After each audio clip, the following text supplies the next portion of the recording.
Hello दोस्तों, मैं रवि चौधरी आप सभी का पार्थ एकेडमी के यूट्यूब चैनल पर स्वागत करता हूं। मैं आशा करता हूं कि आप सभी की तैयारी जबरदस्त चल रही होगी और इन महत्वपूर्ण क्लासों का आप सभी को फायदा मिल रहा होगा।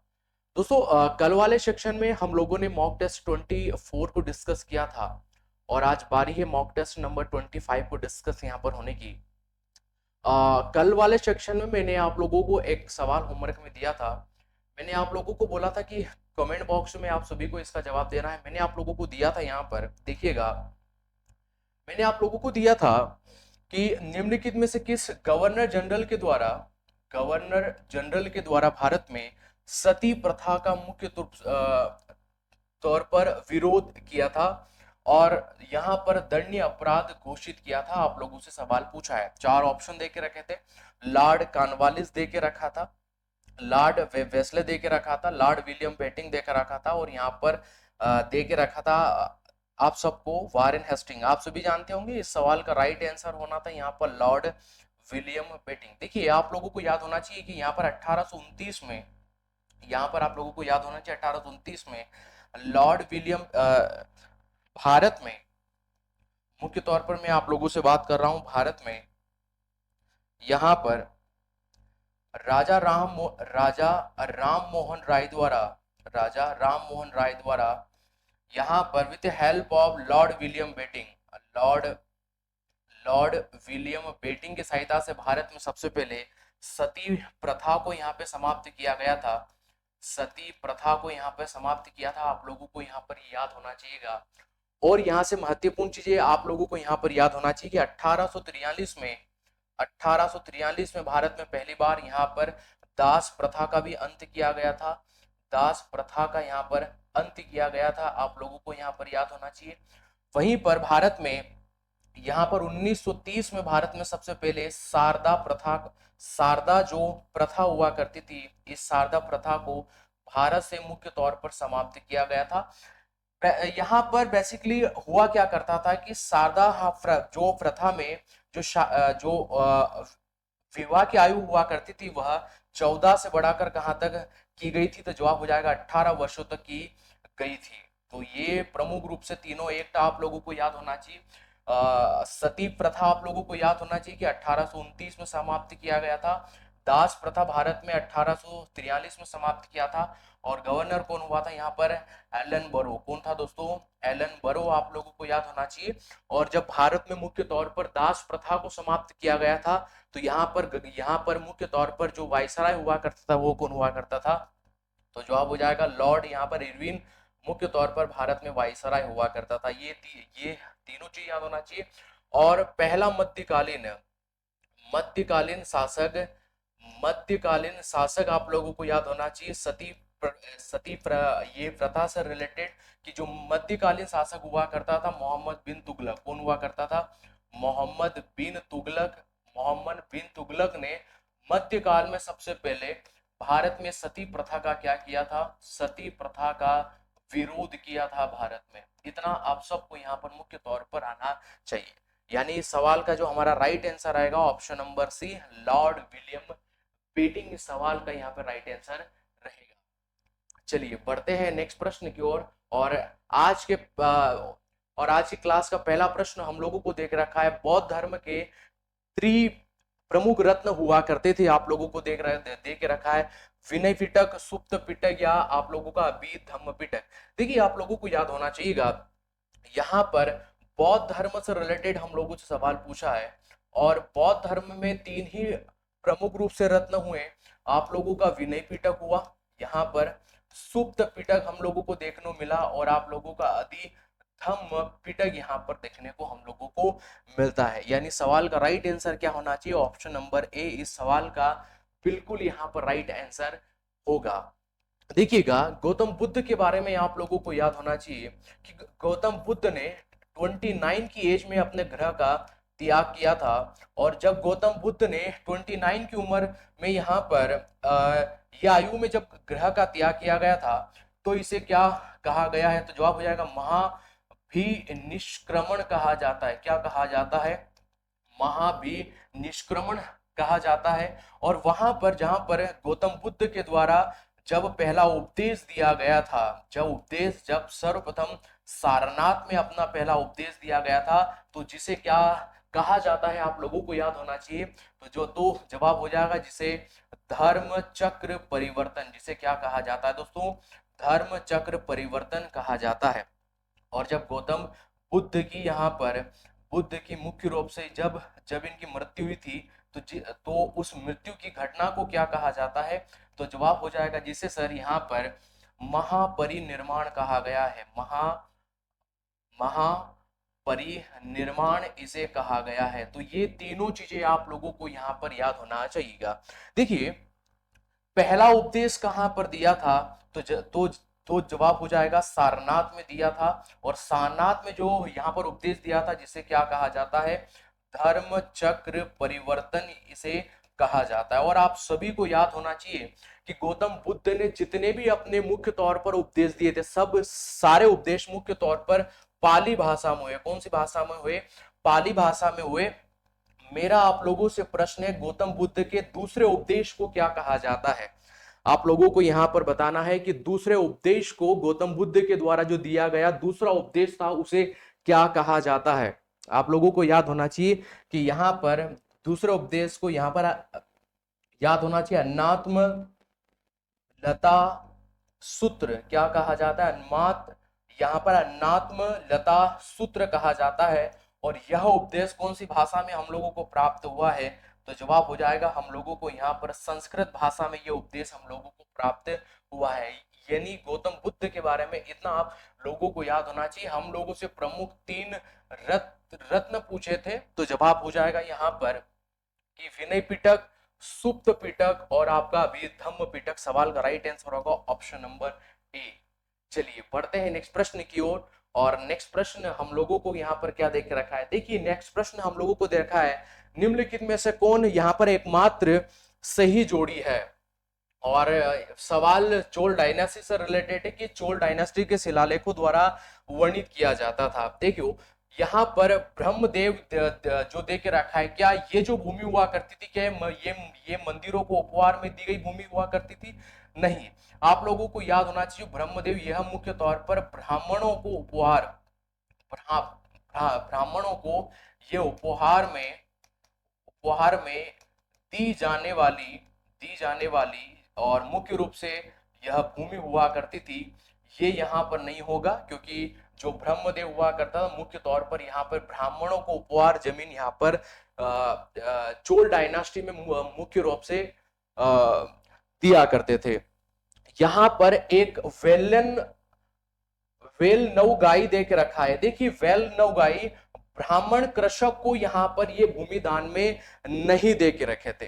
जो ब्राह्मण कृषक को नहीं, ये जो गैर ब्राह्मण हुआ करते थे, तो जो गैर ब्राह्मण हुआ करते थे, गैर ब्राह्मणों को उपहार में जो दी जाने वाली भूमि का क्या नाम था, तो जवाब हो जाएगा वेलन वगाई भूमि हुआ करती थी। यानी यहाँ पर ये भी सवाल गलत होगा, ये भी ऑप्शन गलत होगा। यहाँ पर शाला भोग ब्राह्मणों को उपहार में दी गई, ये भी ऑप्शन होगा। पल्ली चंदन जैन संस्थाओं को जो दान में दी गई भूमि हुआ करती थी, ये यहाँ पर ऑप्शन सही होगा। यानी सवाल का राइट आंसर क्या हो जाएगा, ऑप्शन नंबर सी यहाँ पर बिल्कुल इस सवाल का राइट आंसर हम लोगों को यहाँ पर देखने को मिलता है। चलिए जल्दी से बताइएगा यहाँ पर कि जो चोल डायनास्टी हुआ करती थी, इस चोल वंश का संस्थापक कौन हुआ करता था, तो जवाब हो जाएगा विजय वाले इस चोल डायनास्टी का जो संस्थापक हुआ करता था। और यहाँ पर आप लोगों को याद रखना है कि चोल डायनास्टी में एक राजेंद्र प्रथम करके शासक हुआ था, जिसने यहाँ पर इंडोनेशिया के शासक, याद होना चाहिए यहाँ पर इंडोनेशिया के जो शासक यानी इंडोनेशिया के शासक शैलेंद्र द्वितीय को युद्ध में हराया था। जो जवाब हो जाएगा शैलेंद्र द्वितीय को यहाँ पर हराया था। ये वाला कॉन्सेप्ट आप सबको यहाँ पर याद होना चाहिए।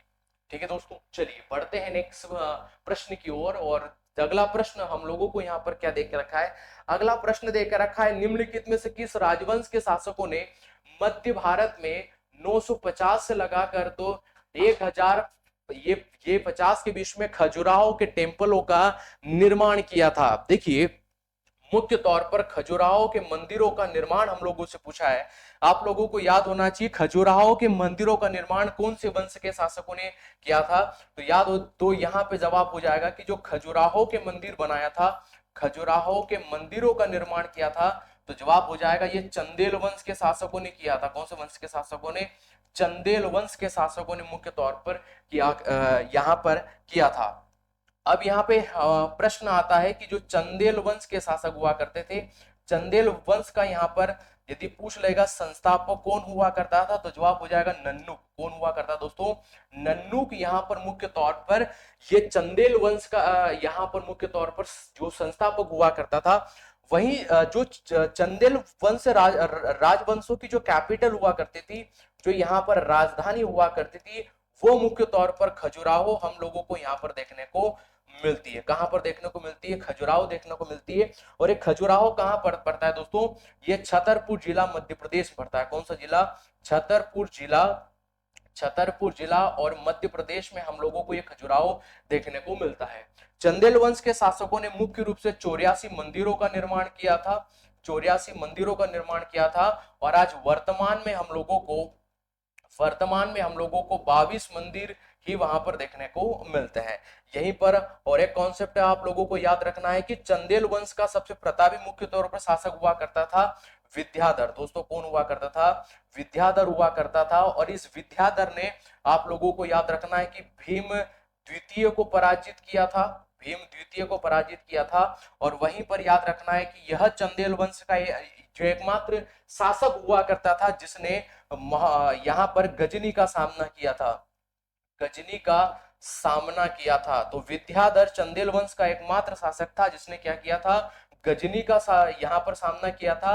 और भीम द्वितीय शासक को, ये जो गुजरात का मुख्य तौर पर शासक हुआ करता था, इसे क्या किया था? पराजित किया था। तो चंदेल वंश के बारे में, खजुराहो के टेम्पलों के बारे में हम लोगों से पूछा है। तो ये मुख्य तौर पर कहां पर हुआ करते थे? तो ये चंदेल वंश के शासकों के द्वारा खजुराहो के मंदिर का क्या किया गया था? निर्माण किया गया था। इतना आप लोगों को याद होना चाहिए। देखिए यहाँ पे राष्ट्रकूट वंश दे के रखा। यदि सवाल पूछ लेगा कि राष्ट्रकूट वंश का संस्थापक कौन हुआ करता था, राष्ट्रकूट वंश का संस्थापक कौन हुआ करता था, जवाब हो जाएगा दंती दुर्ग राष्ट्रकूट वंश का संस्थापक हुआ करता था। और वहीं पे सवाल पूछ लेगा पाल वंश का संस्थापक कौन हुआ करता था, तो जवाब हो जाएगा गोपाल यहाँ पर पाल वंश का संस्थापक हुआ करता था। ठीक है दोस्तों, हम लोग बढ़ते हैं नेक्स्ट प्रश्न की ओर। और जो अगला प्रश्न हम लोगों को यहाँ पर क्या देख रखा है, क्वेश्चन नंबर 4 देखिएगा। निम्नलिखित में से किसने हिरण्यगर्भ नामक एक यहाँ पर मुख्य रूप से अनुष्ठान किया था, और किस शासक के द्वारा प्राचीन भारत में ये किया गया था? दंतीदुर्ग, गोविंद प्रथम, ध्रुवधारा प्रथम या कृष्ण प्रथम के द्वारा। अभी हम लोगों ने देखा कि हम लोगों को राष्ट्रकूट वंश का जो संस्थापक देखने को मिला, और राष्ट्रकूट वंश का संस्थापक कौन देखने को मिला? तो जवाब हो जाएगा दंती दुर्ग देखने को मिला। और यही दंती दुर्ग के द्वारा क्या किया गया था? हिरण्यगर्भ यहाँ पर नामक अनुष्ठान किया गया था। सवाल का राइट आंसर क्या होना चाहिए? ऑप्शन नंबर ए इस सवाल का बिल्कुल राइट आंसर यहाँ पर होगा। चलिए बढ़ते हैं नेक्स्ट प्रश्न की ओर। और अगला प्रश्न हम लोगों को देख रहा है कि भारत सरकार ने टीका फेस्टिवल जो उत्सव है नामक कार्यक्रम कब तक यहाँ पर आयोजित किया था? टीका कार्यक्रम आप लोगों से पूछा है। 11 से ये 14 अप्रैल ये 2021। और यहाँ पर यानी ऑप्शन नंबर बी देख रखा है आप लोगों को 1 से 4 अप्रैल, 15 से 18 अप्रैल या 5 से 9 अप्रैल। तो इस सवाल का राइट आंसर हो जाएगा कि 11 से 14 अप्रैल के बीच में टीका यहाँ पर टीका उत्सव कार्यक्रम यहाँ पर किया गया था। सवाल का राइट आंसर क्या हो जाएगा? ऑप्शन नंबर ए इस सवाल का बिल्कुल यहाँ पे राइट आंसर रहेगा। चलिए बढ़ते हैं नेक्स्ट प्रश्न की ओर। और अगला प्रश्न हम लोगों को क्या देख रखा है कि बुरी बूट यहाँ पर उलो एक यहाँ पर अरुणाचल प्रदेश का मुख्य रूप से फेस्टिवल पड़ता है, और यह एक जनजाति के द्वारा मनाया जाता है। तो जवाब हो जाएगा यह एक जनजाति के द्वारा मनाया जाता है। तो वो जनजाति का आप लोगों को नाम यहाँ पे बताना है। तो जनजाति का नाम क्या हो जाएगा? लोथा, अनग्रामी, सुमी या निशी। क्या हो जाएगा? वो जनजाति का नाम है, आप लोगों से पूछा है। और कौन सा यहाँ पर फेस्टिवल है, बुरी उट उलो फेस्टिवल। और ये बुरी उट जो बुरी उट उलो फेस्टिवल है, यहाँ पर अरुणाचल प्रदेश की मुख्य रूप से किस जनजाति के द्वारा यह फेस्टिवल ये मनाया जाता है? क्या होगा इस सवाल का राइट आंसर, आप लोगों को बताना है। देखिएगा, इस सवाल का राइट आंसर होगा यहाँ पे निशी। क्या होगा दोस्तों? निशी यहाँ पर राइट आंसर होगा। आप लोगों को याद होना चाहिए। हम लोग यहाँ पर बात कर रहे हैं अरुणाचल प्रदेश के बारे में, और ये जो यहाँ पर अरुणाचल प्रदेश के बारे में हम लोग बात कर रहे हैं, यहाँ पर आप लोगों को याद होना चाहिएगा, एक यहाँ पर एक मुखोटा नृत्य है, सॉरी, यहाँ पर एक नृत्य किया जाता है जिसे कहा जाता है पुइया। क्या कहा जाता है? एक पुइया नृत्य यहाँ पर किया जाता है, पुइया नृत्य यहाँ पर किया जाता है। ये भी यहाँ पर अरुणाचल प्रदेश का मुख्य जो नृत्य पड़ता है।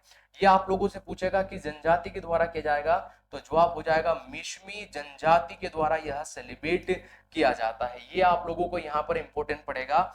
और यहाँ पर एक यहाँ पर मुख्य तौर पर आप लोगों को याद होना चाहिएगा, यहाँ पर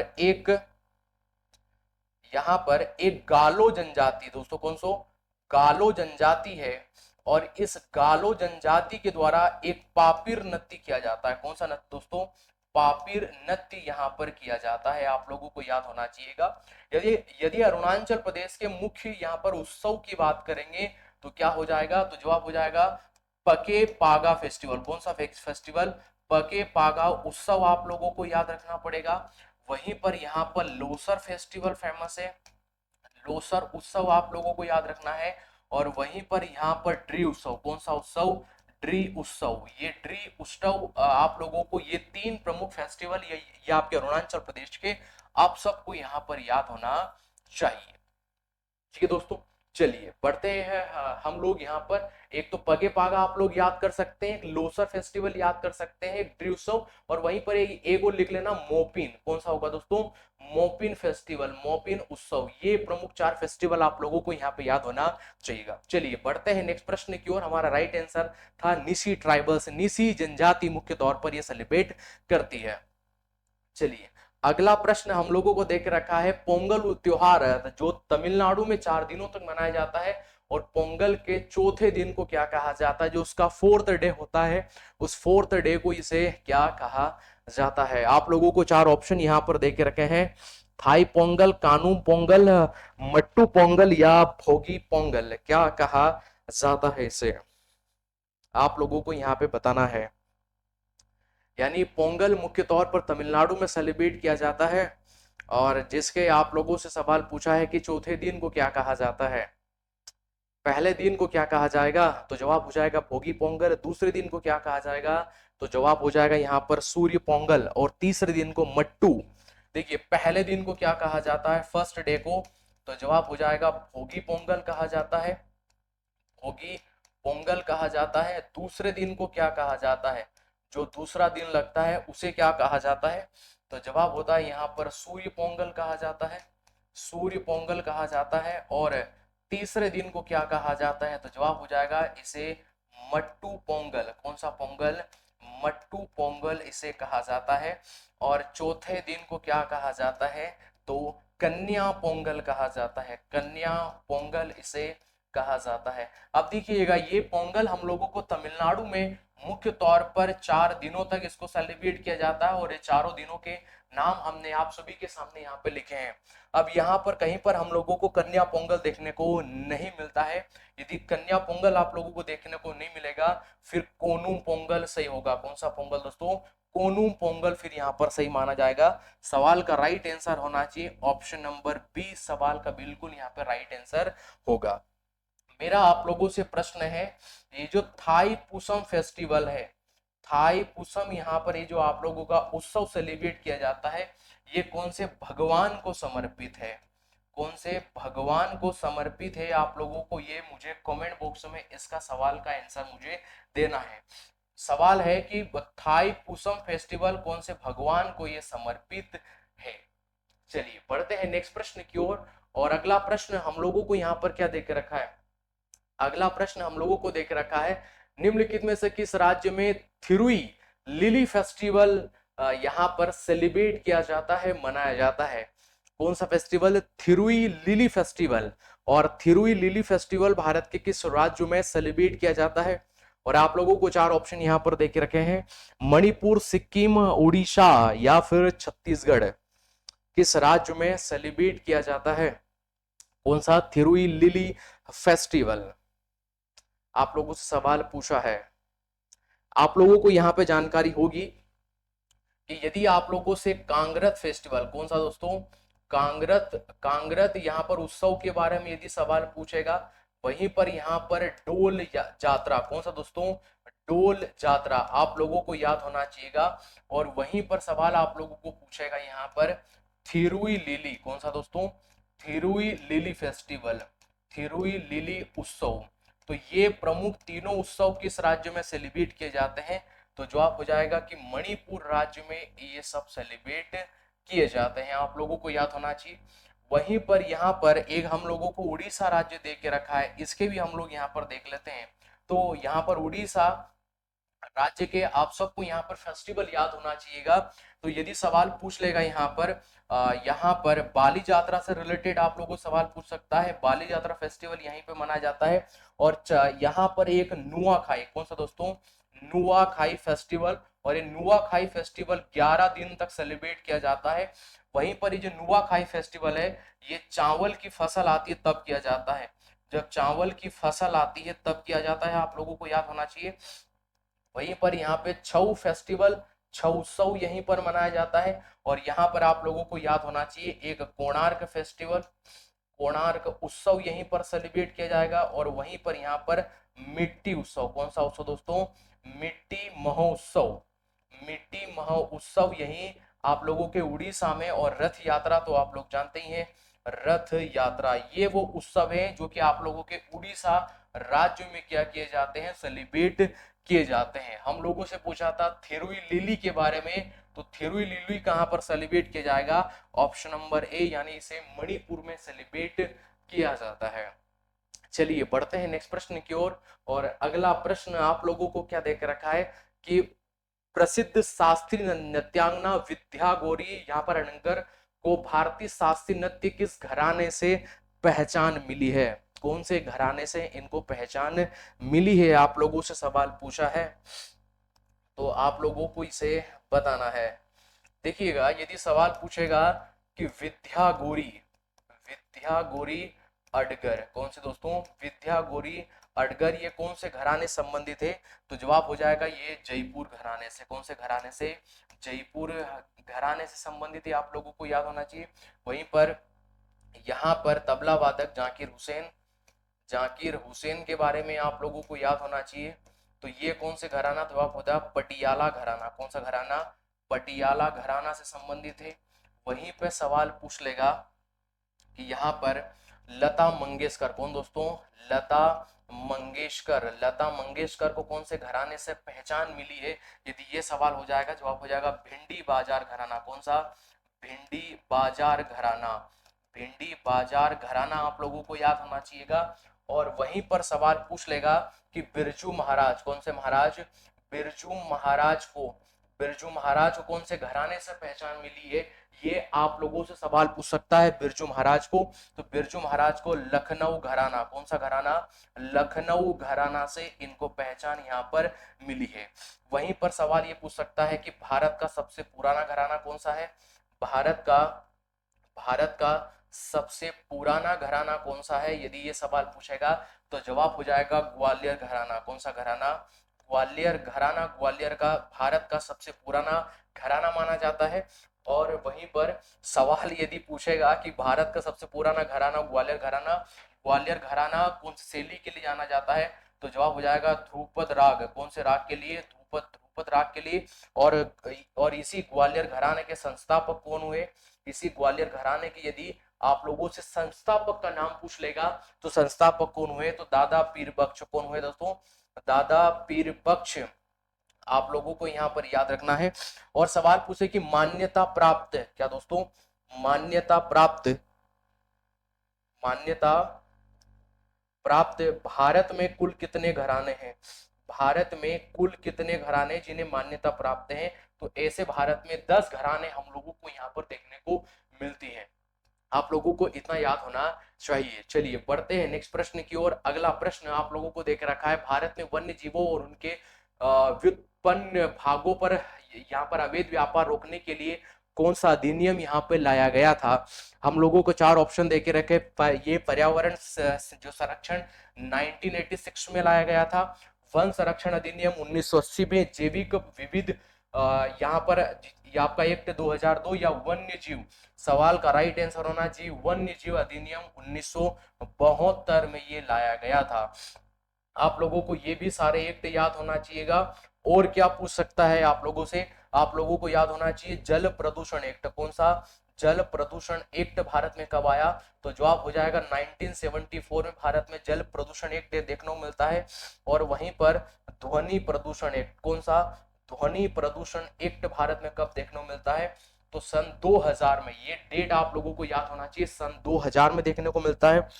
और यहां पर हम लोगों को वायु प्रदूषण एक्ट, कौन सा वायु प्रदूषण एक्ट, तो वायु प्रदूषण एक्ट हम लोगों को 1981 में वायु प्रदूषण एक्ट पर यहां पर मुख्य तौर पर लाया गया। तो ये तीन प्रमुख एक्ट भी आप लोगों को यहां पर याद होना चाहिए। चलिए बढ़ते हैं नेक्स्ट प्रश्न की ओर। अगला जो प्रश्न है वो हम लोगों को यहाँ पर क्या देख रखा है कि गोवा राज्य का कुल क्षेत्रफल कितना है? आप लोगों को पता है कि क्षेत्रफल के यदि दृष्टिकोण से देखा जाएगा तो यह भारत का सबसे छोटा क्या माना जाता है?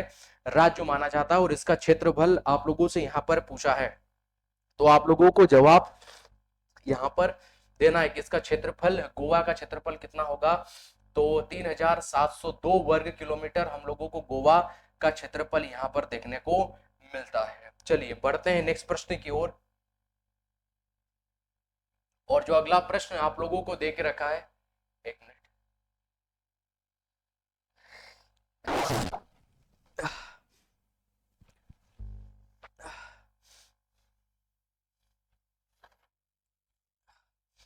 चलिएगा। यह अगला प्रश्न आप लोगों को देख रखा है, कृष्णा जो नदी पर एक प्रमुख बांध देखने को मिला, अलमाटी बांध। कौन सा बांध? अलमाटी बांध देखने को मिला। और किन राज्यों के मध्य में हम लोगों को यह विवाद देखने को मिलता है? और यह कौन से राज्यों के मध्य में हम लोगों को विवाद देखने को मिलता है? कर्नाटक और आंध्र प्रदेश, कर्नाटक और गोवा, आंध्र प्रदेश और तमिलनाडु, कर्नाटक और तमिलनाडु के बीच में। आप लोगों को याद होना चाहिए ये जो अलमाटी बांध है, इस अलमाटी बांध को लेकर भी आप लोगों को ये विवाद याद होना चाहिए। और वहीं पर कावेरी रिवर, कावेरी नदी को लेकर भी आप लोगों को विवाद याद होना चाहिए। यदि कावेरी रिवर की बात करेगा तो कर्नाटक आप लोगों को याद होना चाहिए। कर्नाटक के बाद आप लोगों को यहाँ पर मुख्य तौर पर केरल, और वहीं पर तमिलनाडु, तमिलनाडु के बीच में है। और तमिलनाडु के बाद में आप लोगों को पुदुचेरी यहाँ पर याद रखना पड़ेगा। ये प्रमुख तीन राज्य और यूटी के बीच में विवाद है। और जो आपका अलमाटी बांध विवाद है ये मुख्य तौर पर हमें कर्नाटक व आंध्र प्रदेश के बीच में यह विवाद देखने को हम लोगों को मिलता है। यानी सवाल का राइट आंसर क्या हो जाएगा? ऑप्शन नंबर ए इस सवाल का बिल्कुल राइट आंसर यहाँ पर रहेगा। चलिए बढ़ते हैं नेक्स्ट प्रश्न की ओर। और अगला प्रश्न हम लोगों को क्या देखने को, निम्नलिखित में भारतीय राज्य में शंकुधारी पेड़ पाए जाते हैं? शंकुधारी वन की प्रधानता हम लोगों को यहाँ पर इन राज्यों के मध्य में देखने को मिलती है। आप लोगों को याद होना चाहिए शंकुधारी वन भारत में किन क्षेत्रों में पाए जाते हैं? जो भी क्षेत्र भारत के हिमालयन क्षेत्र से जुड़े, कौन से क्षेत्र से? हिमालयन क्षेत्र से, हिमालयन क्षेत्र से भारत में जुड़े हुए राज्यों में कौन से प्रकार के वन पाए जाते हैं? तो जवाब हो जाएगा शंकुधारी वन पाए जाते हैं। और मुख्य तौर पर जुड़ा होना चाहिए। देखिए यहाँ पर मध्य प्रदेश नहीं जुड़ा है, तो मध्य प्रदेश में ये वन नहीं पाई है, लेकिन उत्तर प्रदेश में है, लेकिन नेपाल से सटा है, कम ही यहाँ पर देखने को मिलते हैं। बिहार यहाँ पर मुख्य तौर पर, यहाँ पर उत्तराखंड देखने को हमें हिमालय से जुड़ा हुआ राज्य दिखाई पड़ता है। और यहीं पर हम लोगों को भारत में शंकुधारी वन, जो भी हिमालय के क्षेत्र में मुख्य रूप से भारत के जो जो राज्य पड़ते हैं वहां पर सब में हम लोगों को शंकुधारी वन की प्रधानता हम लोगों को देखने को मिलती है। आप लोगों को याद रखना पड़ेगा। चलिए बढ़ते हैं नेक्स्ट प्रश्न की ओर। और अगला प्रश्न हम लोगों को यहाँ पर क्या देख रखा है? चलैया समिति किस क्षेत्र के जांच हेतु गठित की गई थी? चेलैया समिति के बारे में आप लोगों से सवाल पूछा है। आप लोगों को यहाँ पर केंद्र राज्य संबंध देके रखा है, जिसमें एक हम लोगों को एक सहकार्य आयोग, कौन सा सहकार्य, हम लोगों को एक आयोग देखने को मिलता है। ये प्रमुख समिति केंद्र और राज्य के मध्य के लिए की गई थी। हम लोगों से पूछा है चेलैया समिति कौन सी चली, तो समिति चेलैया समिति के बारे में आप लोगों से सवाल पूछा है, तो किसके लिए हुआ करती थी ये। एक ऑप्शन तो हमने आप लोगों को बता दिया, एक आप लोगों को यहाँ पर ऑप्शन बी देख रखा है, कर प्रक्रिया आप लोगों को देख रखी है, और वहीं पर बीमा आप लोगों को यहाँ पर देखने को मिलता है। चलैया समिति आप लोगों को बताना है। एक आप लोगों को महान लोभी समिति, कौन सी, महान लोभी समिति आप लोगों को बताना है। ये चेलैया समिति आप लोगों को याद होना चाहिए, और वहीं पर ये महान लोभी समिति याद होना चाहिए, और यहीं पर आप लोगों को तेंदुलकर, कौन समिति, तेंदुलकर कर, ये कर समिति भी, आप ये तीनों समितियां आप लोगों को यहाँ पर याद होना चाहिए। देखिए चेलैया समिति का संबंध मुख्य तौर पर कर व्यवस्था से था, कर व्यवस्था से था, तो ये हमने आप लोगों को बताया। तेंदुलकर समिति का संबंध है किससे, तो जवाब हो जाएगा गरीबी निर्धनता, गरीबी निर्धनता से इसका मुख्य तौर पर संबंध हम लोगों को देखने को मिलता है। और महालोभी समिति का संबंध, तो ये राष्ट्रीय आय, कौन से दोस्तों, राष्ट्रीय आय से हम लोगों को ये मुख्य तौर पर देखने को मिलता है। कल वाले सेक्शन में हमने आप लोगों को एक कोठारी आयोग पढ़ाया था, कौन सा आयोग, कोठारी आयोग के बारे में जानकारी थी, और ये कोठारी आयोग था शिक्षा सुधार से, कौन से दोस्तों, शिक्षा सुधार से हमने आप लोगों को यहाँ पर यह सवाल समझाया था। ये मैंने आप लोगों को आयोग बताया था। हम लोगों से पूछा है चेलैया समिति के बारे में, तो चेलैया समिति का संबंध किससे होगा, तो जवाब हो जाएगा टैक्स यानी कर से मुख्य तौर पर इसका संबंध माना जाता है। चलिए बढ़ते हैं नेक्स्ट प्रश्न की ओर। और अगला प्रश्न हम लोगों को यहाँ पर क्या देकर रखा है, सवाल नंबर 15 हम लोगों को देकर रखा है, प्रसिद्ध शास्त्रीय नृत्यांगना तंजावुर बाला सरस्वती को 1977 में कौन सा सम्मान दिया गया था, आप लोगों से सवाल पूछा है। और आपको बताना है कि भारत की प्रसिद्ध भारतनाट्यम नृत्यांगना है तंजावुर बाला सरस्वती, और ये भारत की पहली नृत्यांगना है जिन्हें पद्म विभूषण पुरस्कार मिला था। जी हाँ, सही सुना आपने, पहली बार भारत में पद्म विभूषण किसी नृत्यांगना को दिया गया था, तो तंजावुर बाला सरस्वती थी। 1977 में इन्हें पद्म विभूषण पुरस्कार मिला था, और 1957 में ये बाला सरस्वती मैम को पद्म भूषण पुरस्कार दिया गया था। आप लोगों को ये भी याद होना चाहिएगा। तो 1977 में इन्हें पद्म विभूषण पुरस्कार दिया गया था, पद्म विभूषण पुरस्कार दिया गया था। और वहीं पर 19 यहाँ पर आप लोगों को याद होना चाहिएगा कि 1957 में जो तंजावुर बाला सरस्वती मैम को एक पद्म भूषण पुरस्कार भी इनको यहाँ पर दिया गया था, ये भी आप लोगों को याद होना चाहिए। वहीं पर मैं आप लोगों से पूछूंगा, ये भारतनाट्यम से मुख्य तौर पर संबंधित है, भारतनाट्यम से मुख्य तौर पर संबंधित है। आप लोगों को जवाब देना है कि सबसे कम एज में, सबसे कम उम्र में, कम यहाँ पर उम्र में पद्म विभूषण पुरस्कार किस नृत्यांगना को दिया गया। यदि आप लोगों से सवाल पूछेगा तो आप लोग क्या जवाब दोगे, सबसे कम एज में किसको दिया गया था, तो जवाब हो जाएगा सोनल मानसिंह को। किसको दिया गया था, सोनल यहाँ पर मानसिंह को आप लोगों को यहाँ पर याद होना चाहिए। वहीं पर आप लोगों को याद होना चाहिए रुक्मणी देवी, दोस्तों कौन सी, रुक्मणी देवी, ये भी भारतनाट्यम से संबंधित है। रुक्मणी देवी से रिलेटेड सवाल पूछेगा कि यह राज्यसभा, कौन दोस्तों, राज्यसभा नामित होने वाली पहली नृत्यांगना है, नामित होने वाली पहली नृत्यांगना हम लोगों को देखने को मिलती है। और वहीं पर वैजयंती माला, कौन दोस्तों, वैजयंती माला भी दोस्तों भारतनाट्यम से संबंधित एक नृत्यांगना है। तो यदि वैजयंती माला से आप लोगों से सवाल पूछेगा तो जवाब हो जाएगा कि वैजयंती माला हम लोगों को यहाँ पर हिंदी फिल्मों में सबसे पहले इन्होंने ही काम किया था। हिंदी फिल्मों में सबसे पहले इन्हीं के द्वारा क्या किया गया था, काम किया गया था। और पहली नृत्यकार भी रही हैं तंजौर बाला सरस्वती, जिन्हें पद्म विभूषण पुरस्कार 1977 में दोस्तों दिया गया था। इतना सारा डाटा आप लोगों को यहाँ पर याद होना चाहिए। चलिए बढ़ते हैं नेक्स्ट प्रश्न की ओर। और अगला प्रश्न हम लोगों को यहाँ पर क्या देकर रखा है, देखिए अगला प्रश्न हम लोगों को देकर रखा है, देश का दूसरा सर्वोच्च नागरिक पुरस्कार पद्म विभूषण प्राप्त करने वाली पहली महिला नृत्यांगना कौन थी। ये सवाल अभी हम लोग यहाँ पे पढ़ चुके हैं।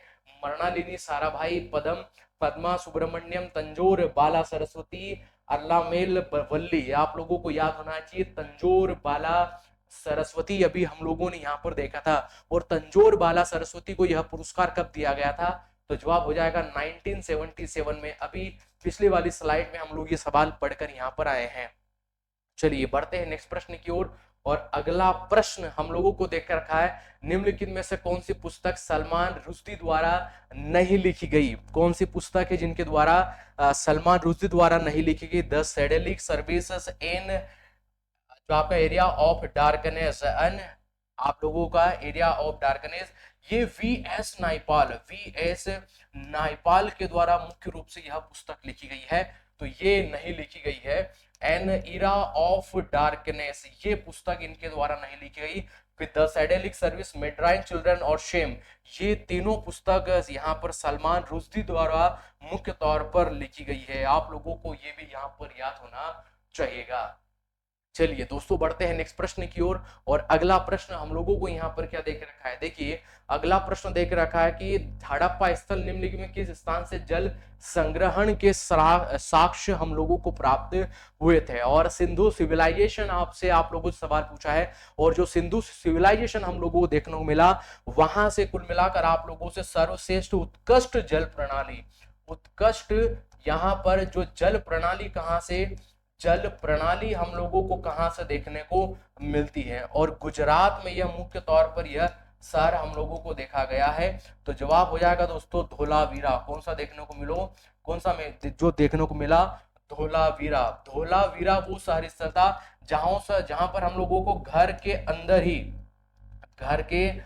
ही हम लोगों को कुएं देखने को मिले। क्या देखने को मिले, कुएं देखने को मिले। आप लोगों को इतना याद होना चाहिए। सर्वश्रेष्ठ यहाँ पर नगर नियोजन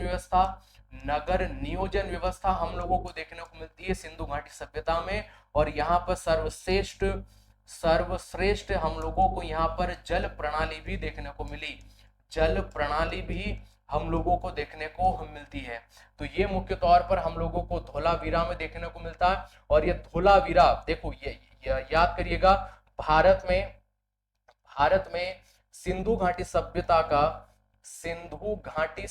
का सबसे बड़ा शहर कौन सा माना गया। यदि ये सवाल पूछेगा कि सिंधु घाटी सभ्यता का भारत में सबसे बड़ा शहर कौन सा माना गया, तो जवाब हो जाएगा दोस्तों यहाँ पर हरियाणा में स्थित, कहां पे दोस्तों, हरियाणा में स्थित यहाँ पर राखीगढ़ी सबसे बड़ा शहर भारत में सिंधु घाटी सभ्यता का माना गया। और वहीं पर दूसरा सबसे बड़ा यहाँ पर कौन माना गया है, तो जवाब हो जाएगा दोस्तों धोलावीरा। याद करिएगा आप लोग, धोलावीरा आ सकता है, इंपोर्टेंट यहाँ पर पड़ेगा। हम लोगों से पूछा था जल संरक्षण के लिए साक्ष्य कहाँ से मिले थे, तो जवाब हो जाएगा धोलावीरा से हम लोगों को प्राप्त हुए थे।